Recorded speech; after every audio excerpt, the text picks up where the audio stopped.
Today on How It's Made. Ceramic tiles. Nuts. Steel forgings. And skateboards.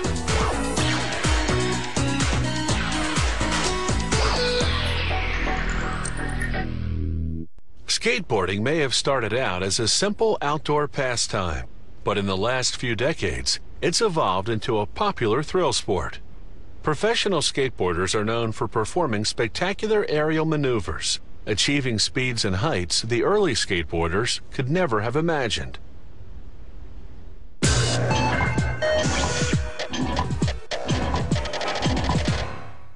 In the 1930s, thrill-seeking kids began attaching their metal roller skate wheels to wooden crates. Little did they know this would one day spawn a worldwide phenomenon. The boxes evolved to boards in 1958, when some California surfers invented sidewalk surfing, something to do when bad weather prevented them from riding the waves. They attached roller skate wheels to wooden planks, then coasted through the streets. Pretty soon, the fad caught on in cities throughout the United States.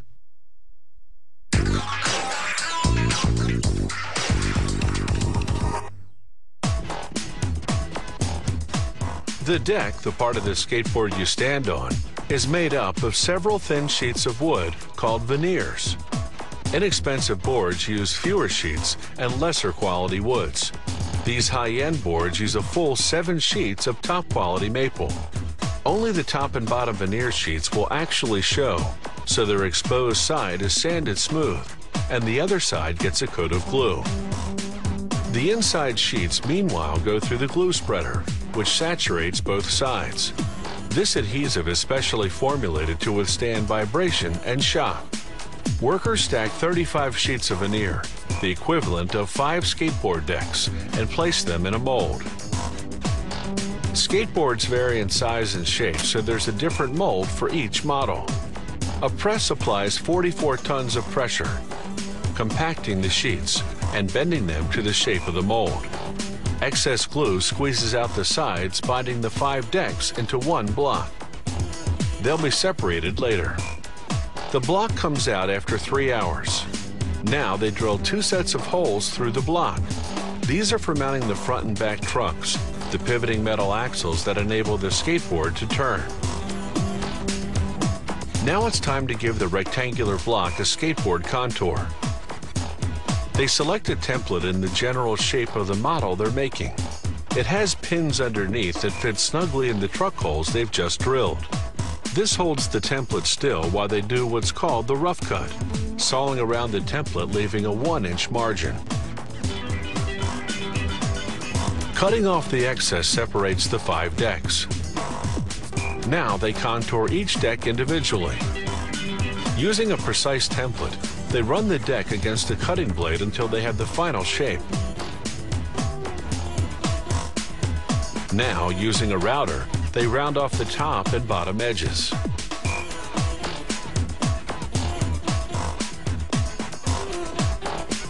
Then they smooth all the surfaces against a drum sander.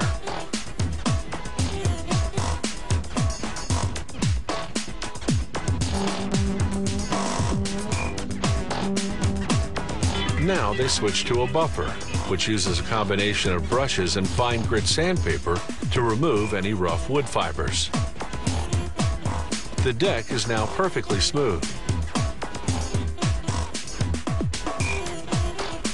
The next stop is the finishing room, where they first spray the decks with a colorless primer. This seals the pores in the wood veneer, so they won't absorb the coat of lacquer that comes next. The primer takes 2 hours to dry.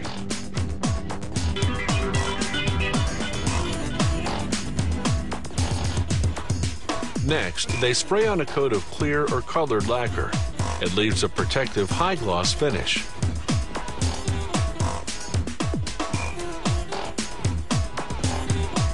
The lacquer also takes 2 hours to dry.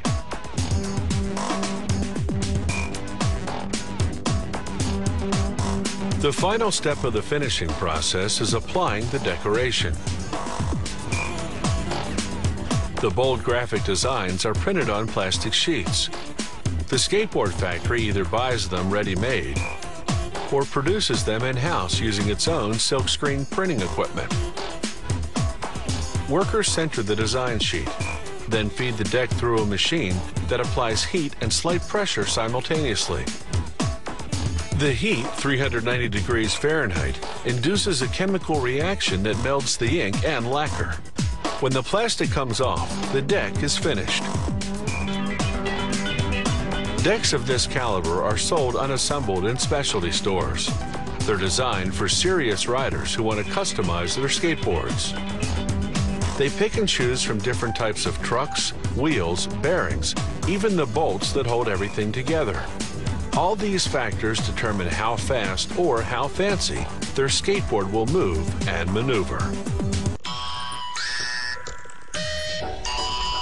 If you have any